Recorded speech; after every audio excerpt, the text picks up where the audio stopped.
Hello to everybody over at Top Gear. You guys asked us about what our first car was, so I kind of want to respond, but I also want to show you this. This is my current vehicle. This is the 1998 Jeep Cherokee Sport, and she's got a lot of power under the hood. Not a ton of power, but she's got enough. She's got a lot of room in the trunk, or the boot, as you guys like to say.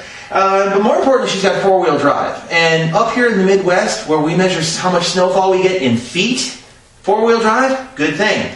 And yeah, I know, we know about the square headlights. We understand that some of you think it's blasphemous, but, you know, it's not. She's fine with the square. I know about it. More importantly, she knows about it, but it's a very, very touchy subject. We don't like talking. Just don't. It's okay.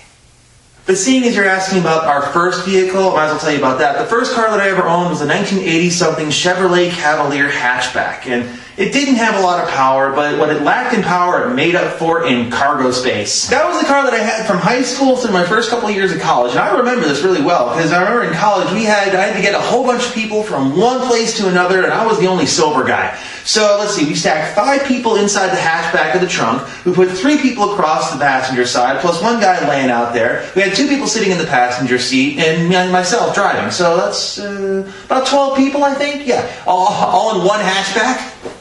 She didn't have a lot of power, because I remember this. I'm driving down the road at 55 miles an hour. My foot is literally on the floor. And my buddy pulls up next to me, and he waves at me. And then he pulls up in front of me like this, and he kind of comes around the back like this, and he does this for the next 5 or 6 miles.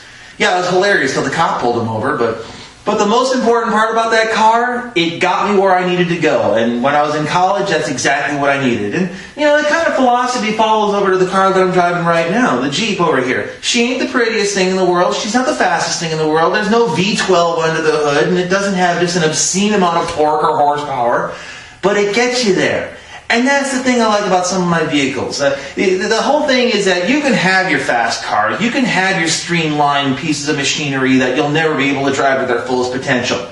I'll take something that I can go mud bogging with, and that'll actually get me to where I want to go. Because I've been to a couple of paintball fields that if I wasn't driving a Jeep, I wouldn't be playing that weekend. So I'll take her any day. One thing I'll tell you about the old gals, they know how to get you where you want to go, and they know how to do it with style and class.